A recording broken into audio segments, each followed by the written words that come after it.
যাবতীয় প্রশংসা, যাবতীয় গুণগান একমাত্র আল্লাহ সুবহানাহু ওয়া তাআলার জন্য, যার অশেষ মেহেরবানিতে আমরা যথাসময় এই পবিত্র মসজিদে উপস্থিত হতে পেরেছি। যে মহান আল্লাহ সুবহানাহু ওয়া তাআলা আমাদেরকে এই মসজিদে আসার সুযোগ দান করলেন, সে মহান আল্লাহর দরবারে শুকরিয়া জ্ঞাপন করছি। আমরা বলছি আলহামদুলিল্লাহ। রাসূলের প্রতি দুরূদ ও সালাম বর্ষিত হোক। আমরা বলছি সাল্লাল্লাহু আলাইহি ওয়াসাল্লাম। সম্মানিত উপস্থিতি, আজকের সংক্ষিপ্ত সময়ের আলোচনার বিষয় হচ্ছে নফল সালাতের গুরুত্ব বা নফল নামাজের গুরুত্ব। এ সম্পর্কে এক গুরুত্বপূর্ণ সংক্ষিপ্ত আলোচনা পেশ করার চেষ্টা করব ইনশাআল্লাহুল আজিজ। ওয়া মা তাওফিকি ইল্লা বিল্লাহ, আলাইহি তাওয়াক্কালতু ওয়া ইলাইহি উনীব। সম্মানিত উপস্থিতি, বক্তব্য শুরু করার আগে আমি একটু আপনাদের উদ্দেশ্যে একটি কথা। এক নম্বর কথা হলো, মুসলমানের মন যা চাই তা করতে পারে না। মুসলমানকে আল্লাহ ও তার রাসূলের বিধান মেনেই চলতে হয়। বসতে হলেও আল্লাহ রাসূলের নিয়মে বসতে হয়, কথা বলতে হলেও আল্লাহ রাসূলের নিয়মে কথা বলতে হয়, পায়ের জুতা পরতে হলেও আল্লাহ রাসূলের নিয়মেই পরতে হয়। সম্মানিত উপস্থিতি, তার জন্য আমি বলতে চাচ্ছি, যারা সামনে দুইটি পা দিয়ে বসে আছেন, নিতম্বের উপরে ভর করে বসে আছেন, অনেক শরীর ক্লান্ত, আর ভালো লাগে না, নিতম্বের উপরে পা দিয়ে দুইটি পা ও সামনে দিয়ে খুব মজা লাগে বসে থাকতে। জি, এটা বসা ঠিক না। যদিও এই হাদিসটা খুব গুরুত্বপূর্ণ একটা হাদিসটা অনুবাদ করলে খুব কষ্ট লাগবে, তবুও বলা যে দরকার, বলা যে উচিত।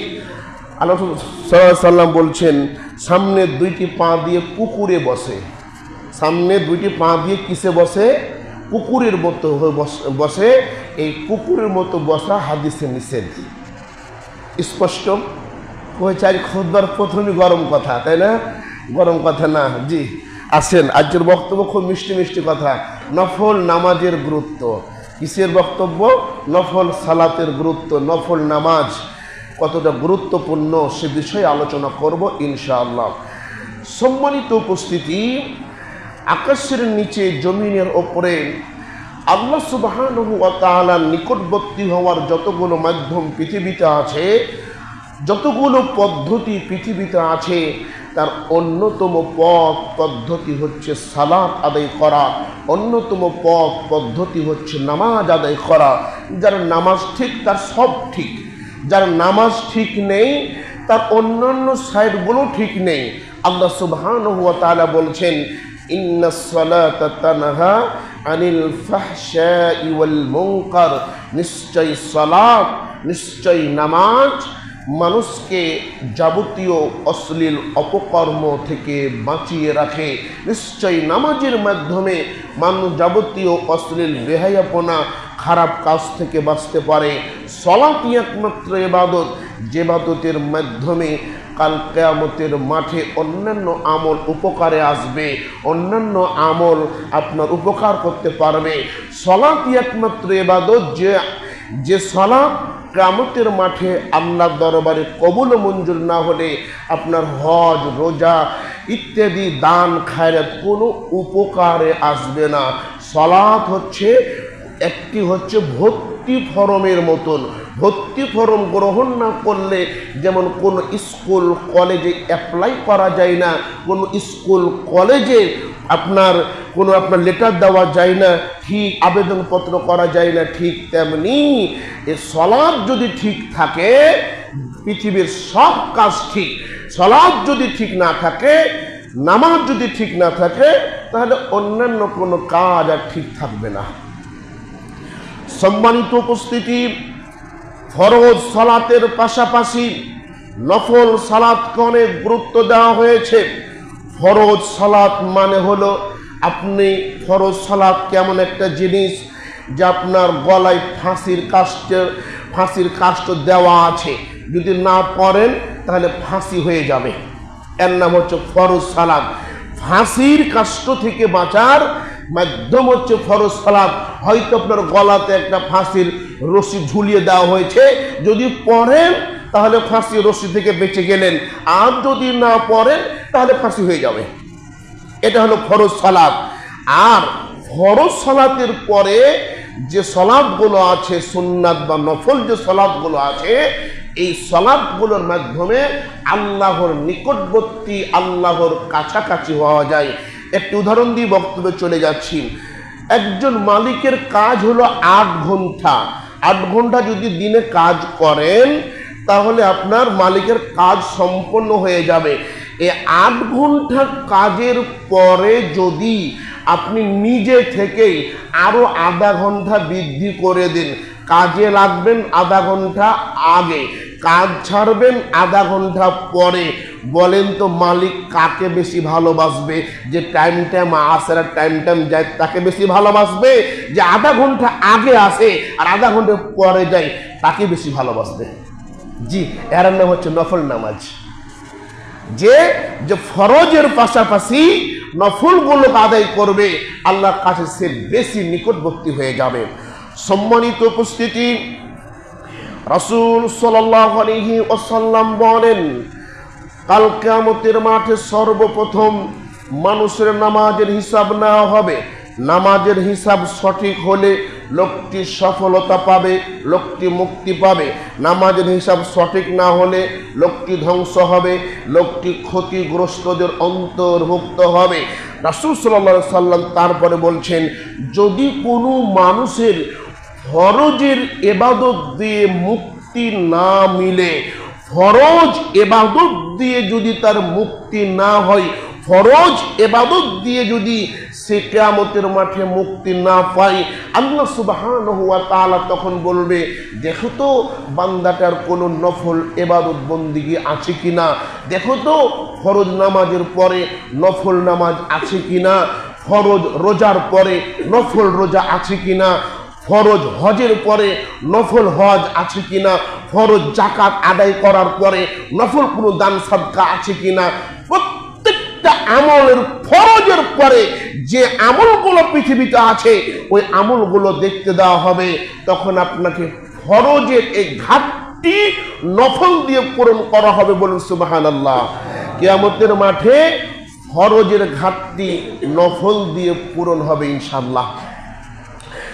সম্মানিত উপস্থিতি, রাসূল সাল্লাল্লাহু আলাইহি ওয়াসাল্লাম বলেন, মান সাল্লা ফি ইয়াউমিন ওয়া লাইলাতিন, যে ব্যক্তি দিনে রাতে 12 রাকাত সালাত আদায় করবে, যে ব্যক্তি দিনে রাতে 12 রাকাত নামাজ আদায় করবে, ওই ব্যক্তির জন্য আল্লাহ সুবহানাহু ওয়া তাআলা জান্নাতের মধ্যে একটি ঘর তৈরি করবেন। 12 রাকাত নামাজ কখন? আরবাআন ক্বাবলা জোহরি, জোহরের ফরজ নামাজ পূর্বে 4 রাকাত এবং জোহরের ফরজ নামাজের পরে 2 রাকাত, মাগরিবের ফরজ নামাজের পরে 2 রাকাত, এশারের ফরজ নামাজের পরে 2 রাকাত, ফজরের ফরজ নামাজের আগে 2 রাকাত। এ হলো 12 রাকাত নামাজ।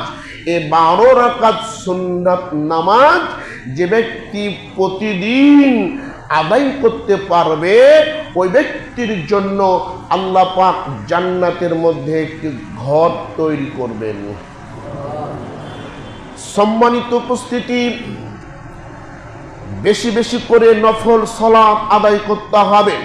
রাসূল সাল্লাল্লাহু আলাইহি ওয়াসাল্লাম বলেন, মান হাফাজা আলা আরবাইন ক্বাবলা যুহরি, যে ব্যক্তি জোহরের ফরজ নামাজের পূর্বে 4 রাকাত সালাত আদায় করবে, জোহরের ফরজ নামাজের পূর্বে 4 রাকাত নামাজ আদায় করবে, ওয়া বাদাহা, এবং জোহরের ফরজ নামাজের পরে আরো 4 রাকাত সালাত আদায় করবে, হারুমা আলান নার, ওই ব্যক্তির জন্য জাহান্নামকে চিরদিনের জন্য হারাম করে দেওয়া হবে।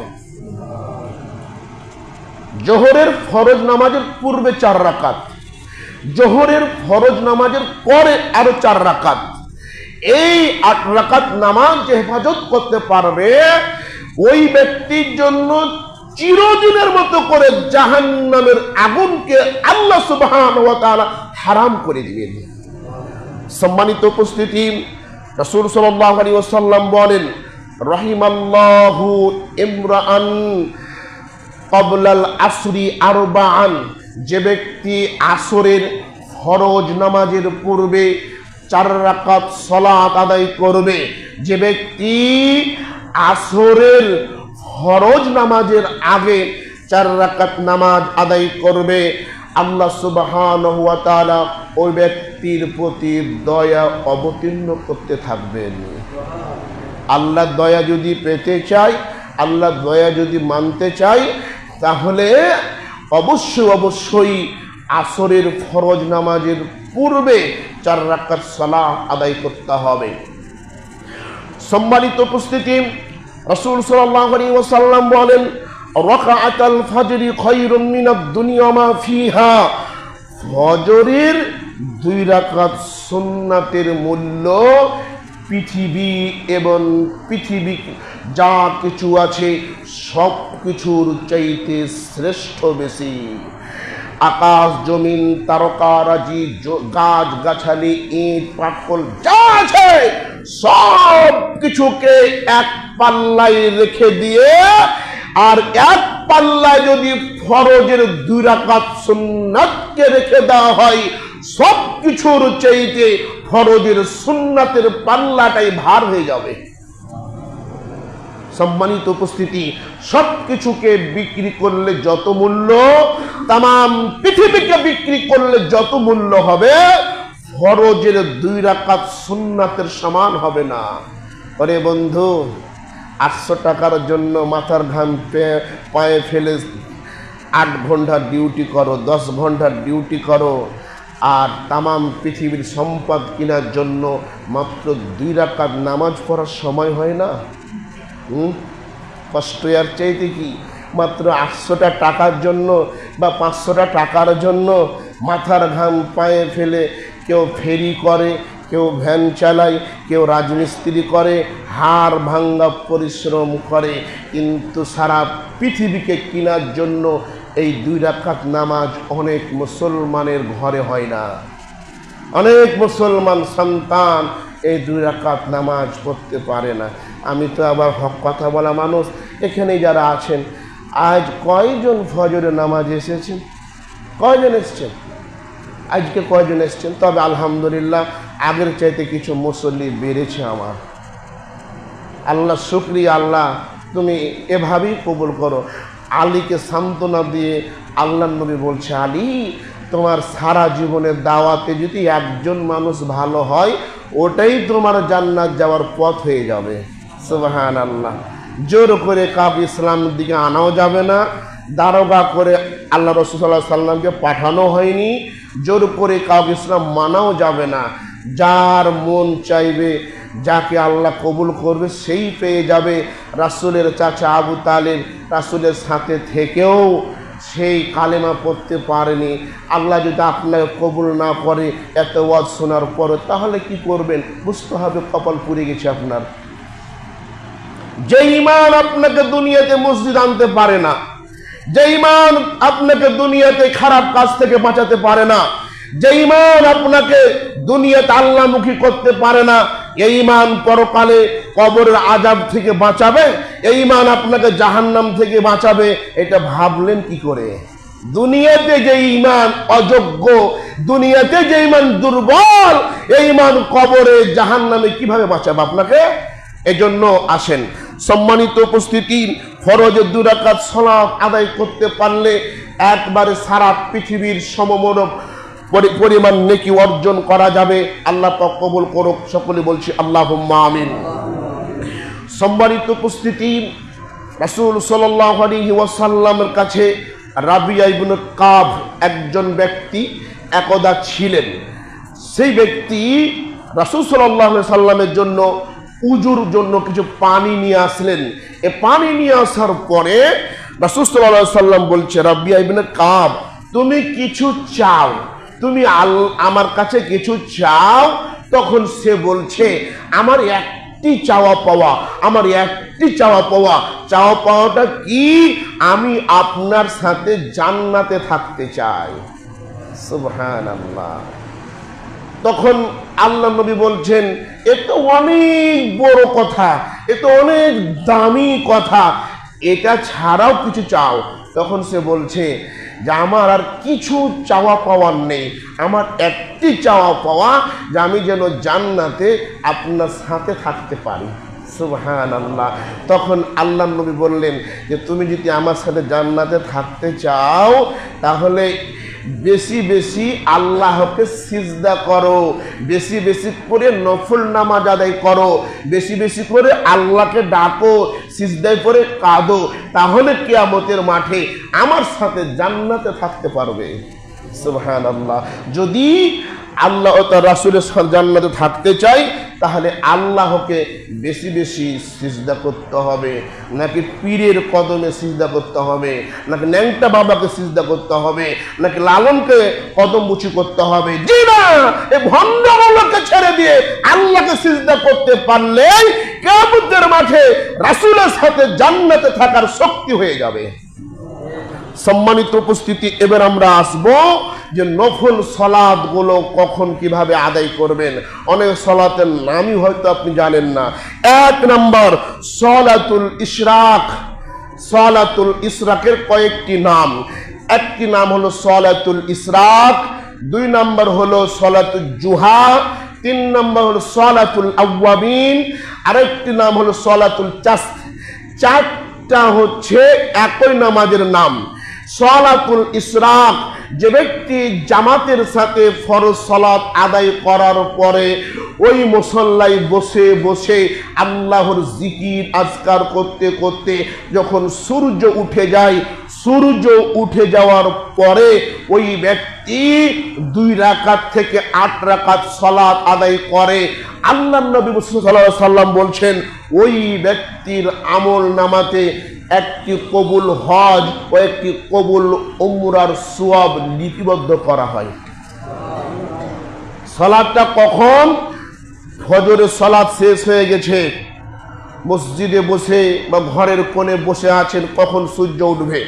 সূর্য উঠে গেল, নিষিদ্ধ সময় পার হয়ে যাওয়ার পরে আপনি সময় থাকলে 2 রাকাত পড়েন, আরো সময় বেশি থাকলে 4 রাকাত পড়েন, আরো সময় বেশি থাকলে 6 রাকাত পড়েন, সময় আরো বেশি থাকলে 8 রাকাত পড়েন। 8 রাকাত পড়ার জন্য বেশি ভালো।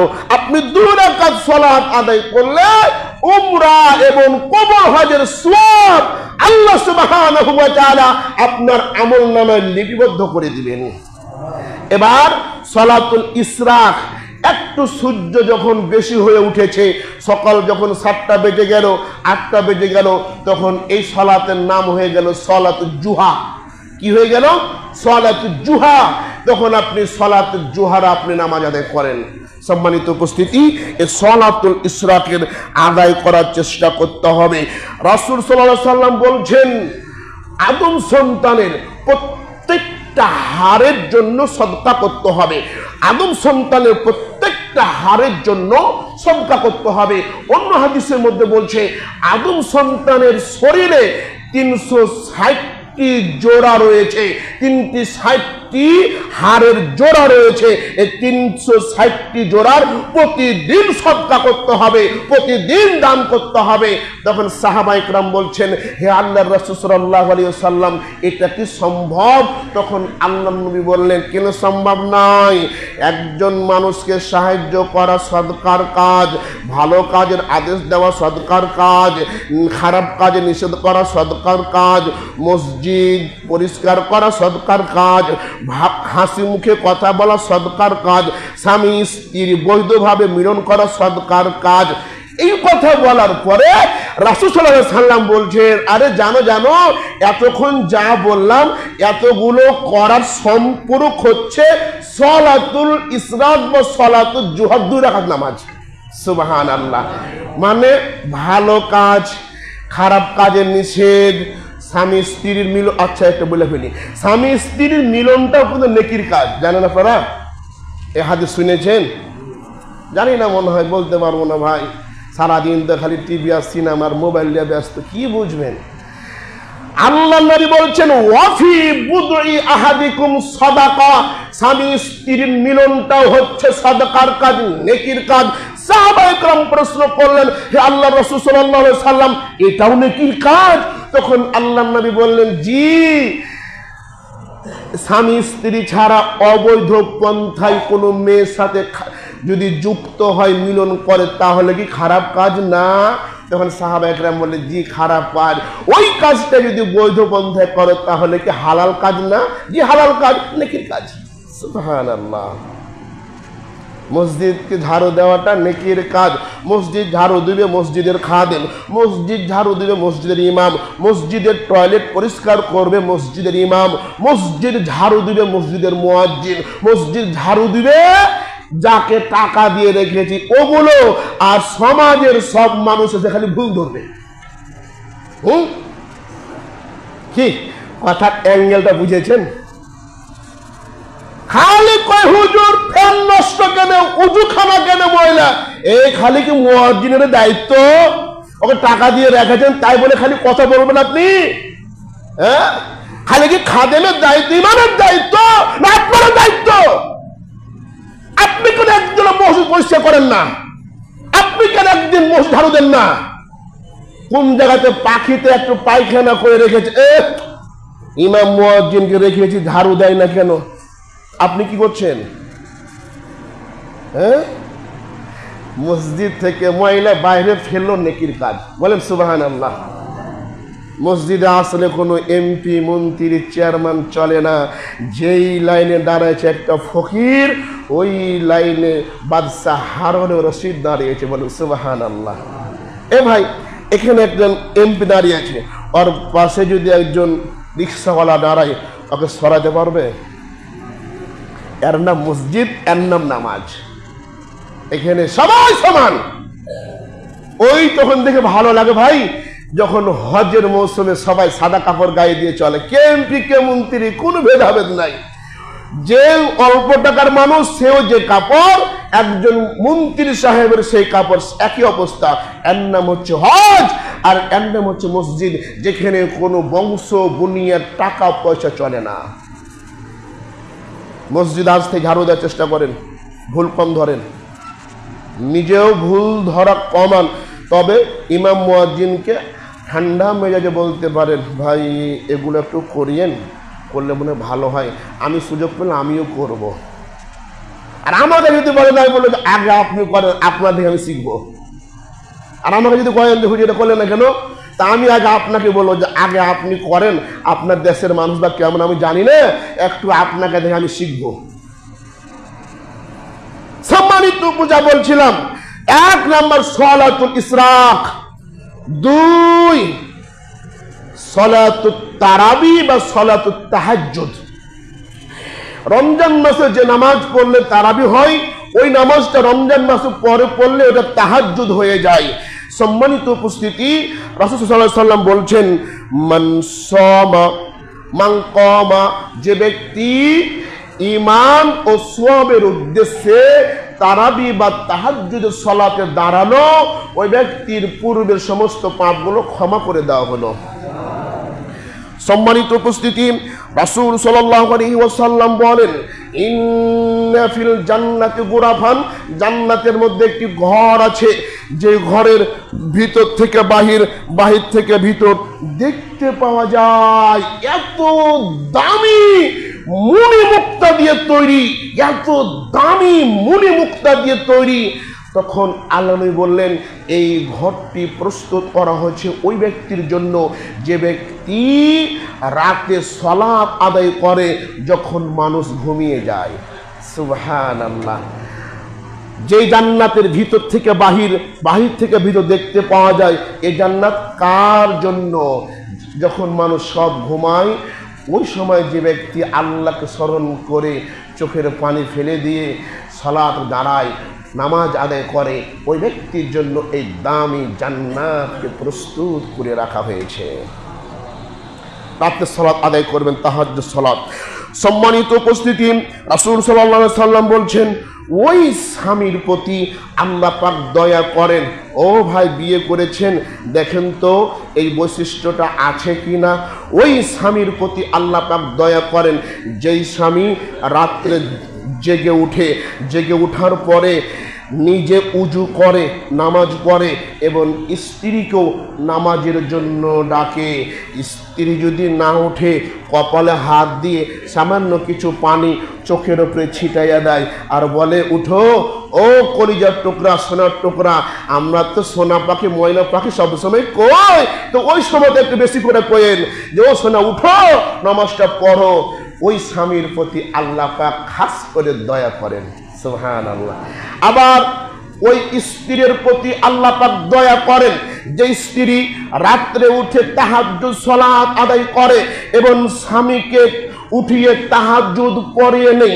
স্বামী উঠতে না চাইলে আদর করে কপালে হাত দিয়ে কিছু পানি তার চোখে ছিটিয়ে দেওয়ার, বলে উঠো, নামাজটা পড়ে নাও, আল্লাহ খুশি হবে, জান্নাত পাওয়া যাবে। এই নিয়মটা যে স্ত্রী করে, ওই স্ত্রীর প্রতি স্বয়ং আল্লাহ পাক দয়া করেন।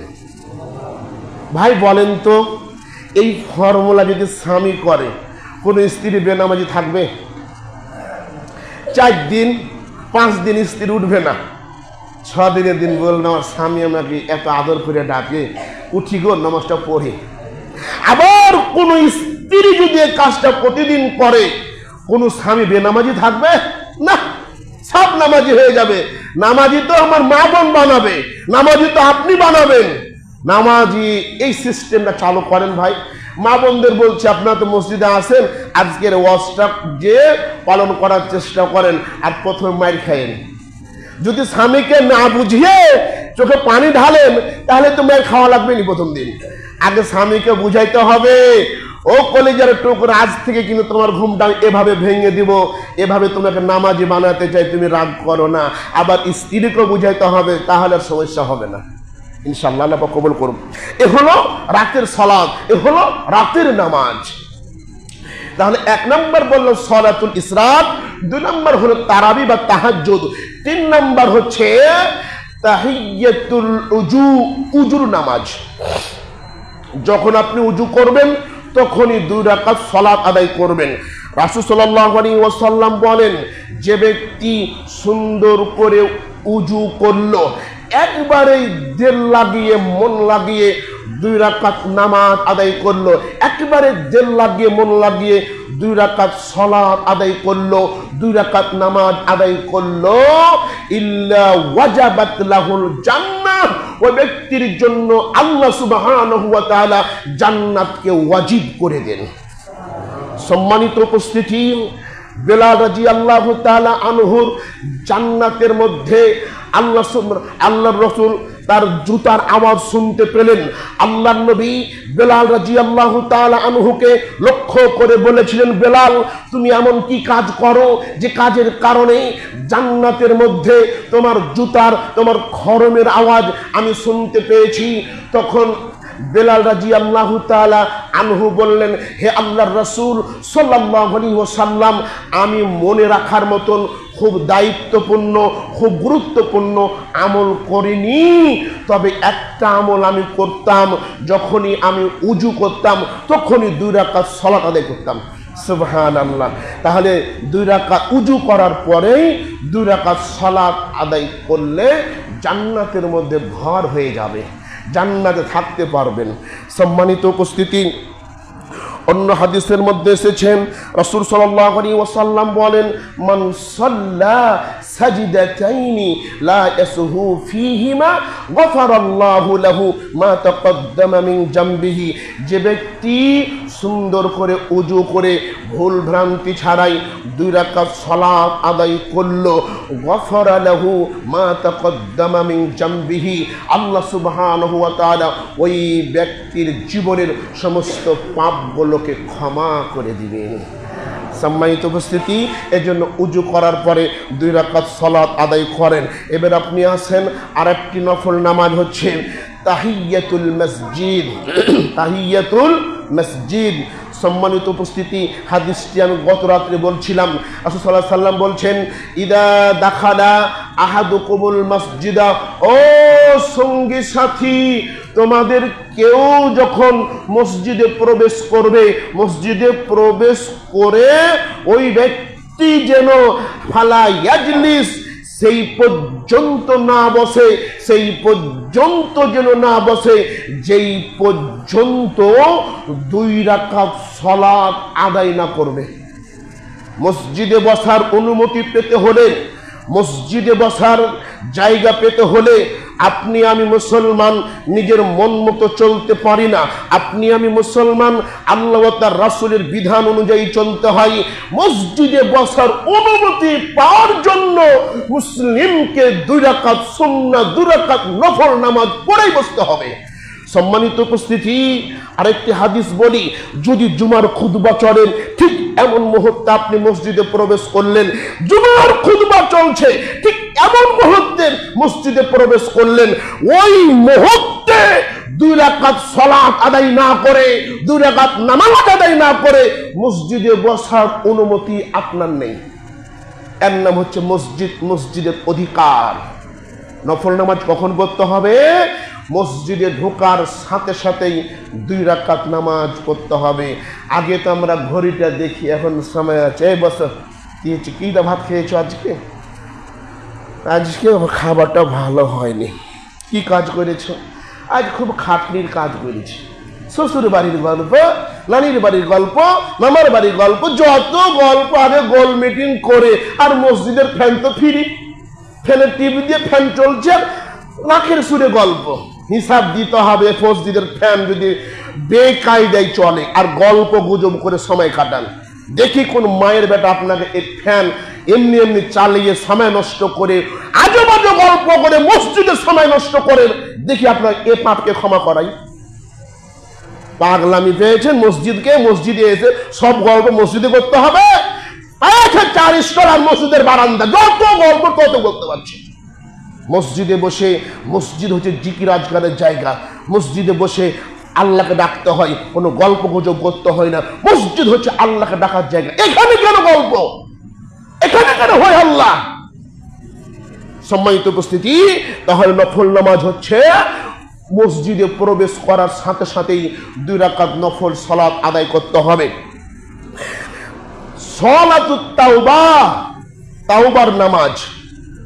রাসূল সাল্লাল্লাহু আলাইহি ওয়াসাল্লাম বলেন, মা মিন রাজুলিন ইজনাবু জামবান, যদি কোনো মানুষ পাপ করে, যদি কোনো মানুষ ভুল করে, ভুল হয়ে গেছে, অন্যায় হয়ে গেছে, পাপ হয়ে গেছে, পাপ অজান্তে হয়ে গেছে বা জানতেই পাপ করে ফেলেছে, ঠিক এমন সময় উজু করে 2 রাকাত সালাত আদায় করবে।